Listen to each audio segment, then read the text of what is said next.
Hi everyone, hope you are doing well from wherever you're watching this channel, depending on your time zone. Now, yesterday I had explained the reason why I might not come out consistently, because I moved from the place I was staying to another new place. So I'm still working on the issue of internet. I know one of my subscribers, I saw through the comment section, Mr. Philip Oswere was asking, where are you, Stureh? I'm sorry for the situation, but with time again, we will be fully to do our work the way we have been doing here. And again today, I was so much happy to meet one of our subscribers, my follower on this channel, who just called me from a distance. I did not understand who is calling me, so I just saw him saying, Stureh, Stureh. And yeah, it was a good moment meeting with him. Thank you so much. What I forgot is to ask the name, but I will not disclose the location where we met. Now, back to our discussion here. The Azimio side was asking the IEBC through the court to open the servers so that they can understand exactly what happened, because according to them, they believe that the election was rigged in favor of William Samuel Ruto. And through the court, the Chief Justice Martha Koome gave an order to IEBC to allow the Azimio team to access the server through under the supervision of the Supreme Court. Wanapanga Supreme Court what? Au wafanyakazi wa Supreme Court clerks. But it has turned out that IEBC is not ready to cooperate on this issue. So they reported back to the court after they were denied the access to the server. There are about 8 servers, but they were given access to one, the 5th server, but again, minimum access. And Senior Counsel Mulgo reported back to the Supreme Court judges what they had undergone through. I want you to listen to him shortly as we continue. I'd like to bring certain concerns of the first and second petitioners to the court regarding the ongoing scrutiny. With every passing second, of course, time is lost. It is still with regard to what we consider the non-compliance with order number 2 regarding access to the servers. I wish to report, as of this morning, nothing has changed. IEBC continue to refuse to provide the forensic image of all 8 servers. Your Ladyship, my lords, the 8, we've been using the word servers in plural, but I would like to refer to the affidavit of Mr. George Njoroge at page 11, which gives the name or identity of the 8 servers. Page 11 of the forensic report by George Njoroge, which gives the particulars of all 8 servers. Of those 8 servers, IEBC are providing only limited access to server number 5. I have mentioned with every passing second, an opportunity for the court and ourselves is being lost. With the limited access provided yesterday to server number 5, our team were able to observe a large number of deletions.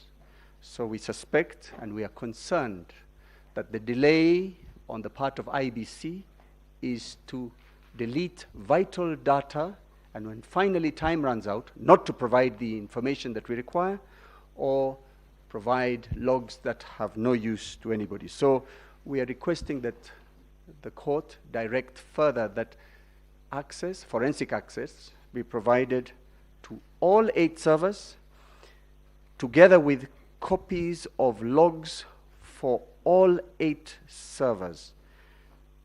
I am further advised that the question of the forensic imaging is the one that takes time. It takes hours. It takes hours. So that needs to be given, that direction or that order needs to be given right away. In the alternative, perhaps this is the moment when the court considers extending time so that IEBC do not do what they are good at doing, not providing or providing when it is too late. So that. Now, after Murgoro reported to the Supreme Court, the court gave the directive that they should be allowed to access the server, and after that, the IEBC has continued to deny access to the server. And the Smartmatic, a company that was contracted by IEBC to do the work, they wrote a letter in response to this, which now show that there is no way they are going to allow the Azimio side, through even the court order, to access the servers. And this is the letter that Smartmatic wrote.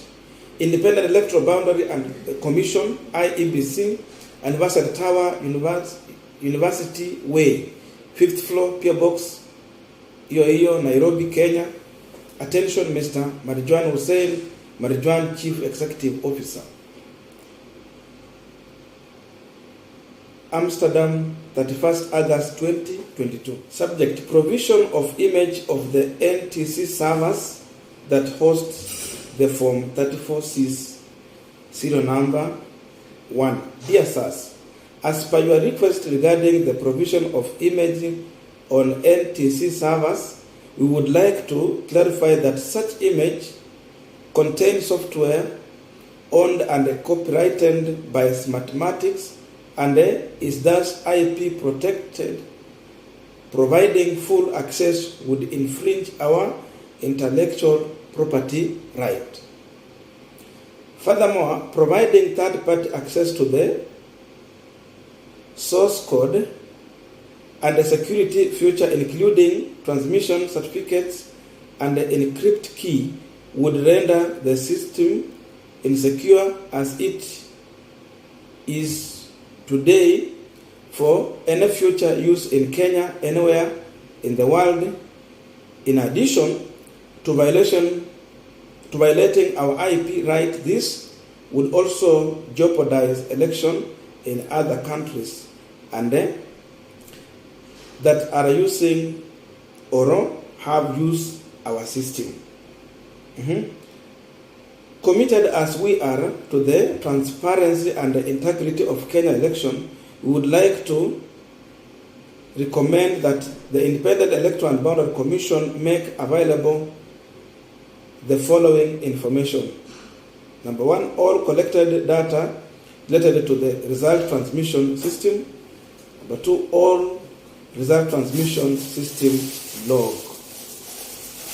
This information should be sufficient to extensively audit the result transmission system and to verify that it worked properly. Also, all physical tally reports were available online in real time since election night. All political parties and certified NGO election observers had access to those tallies and they were able to audit the result independently. Even citizens all over the world had full access of this tally report and they were able to add the result. Additionally, the Independent Electoral and Boundary Commission would provide, supervise and manage access to the result transmission system from Anniversary Tower. This additionally evidence will demonstrate the accuracy of the truth. Sincere F. Ganik, Managing Director, Smartmatic International Holding BV. That is the letter from Smartmatic company. Now, with this letter, it openly tells you that there is no way Smartmatic is going to allow access to server as ordered by the Supreme Court of Kenya. And we want to look into some of the serious issues that will demonstrate that there are serious issues that is making Smartmatic not to allow the servers to be accessed because they had interest in working for a specific person. But before we go deep into that, just a quick request. You might be watching this channel, but you're not subscribed, so my humble request, please consider subscribe so that another time, once we release a video like this one, you will always get notified. Again, to all our channel subscribers and anyone who drop comment, I must say thank you so much for your unconditional support. Then I'm requesting to give this video a thumbs up so that YouTube can recommend our videos to more viewers. Back to our discussion. Now, the most painful thing in this country is that IEBC using the taxpayers' money, your money and my money, to pay a top dollar for a service of Smartmatic company. They end up refusing to give access as ordered by the same Supreme Court of Kenya. Yet the same individual still allow foreigners to access the servers and do their own thing there. That is the painful thing in this country. But again, Smartmatic company has demonstrated severally that they have been involved themselves in fraudulent elections in the world. And the Philippines is one of the examples of how Smartmatic have demonstrated how they can aid rigging using their staff in favor of specific candidates. To a tune of 1 million votes, it has happened. Not in one country, not in two. There are several. But I want to look in the example of the Philippines when they had an inquiry on what happened with the Smartmatic at a time when they contracted them to oversee the election. Watch this shortly. Philippine police arrest several suspects behind a breach in the automated system of the Election Commission's technology contractor, Smartmatic. The three suspects were arrested in two separate sting operations in Cavite and Laguna after two of them asked for a 10 million peso down payment for their services. Authorities say the suspects are a Smartmatic employee who is already being investigated for a security breach at the firm. Now, with such serious case, for me personally, I'm left with no any doubt that there are serious reasons why Smartmatic company is not willing to cooperate. They will not and they will never. And you can evidently see some of the things that happen behind the scene. So if there is any Kenyan or the Azimio side who is thinking that or wishing or having hopes that the server will be open so that Kenyans can see what happened, what transpired during the election time, then just forget about that. This is some of the grounds that the former CJ Maraga used to nullify the 2017 general election. They waited for long, but ile wakati walituambia kwamba servers bado wa jamaa wanalala ati ni usiku kule kwenye wako. Was it France or where? I don't know. So they couldn't cooperate. The same thing is repeating itself as of now. So there are so many questions to raise as far as this issue is concerned, but there is no answers. Because if you want to solve the issue of rigging, changing of files, because they are saying some files were brought down, replaced by other files in favor of specific candidate, the only way to prove this was to open the server, because if someone tampered there, then they can check into logs. There is time stamps there. They can tell that someone entered here and did something, even if they deleted. There is a follow-up you can get to understand what was deleted. As simple as that. So no one is willing to cooperate. But again, you can see the reputation of Smartmatic's company. It is telling, it is evidently clear that you cannot trust their service. That is the situation Kenya is in as of now. We don't know how the Supreme Court is going to rule on this issue, or how they're going to come out at the end after listening to the Azimio and the Kenya Kwanza side, because today, I think the last time they will be listening to this case, then the judges are going to retire and write their ruling, make their verdict on 5th of this month.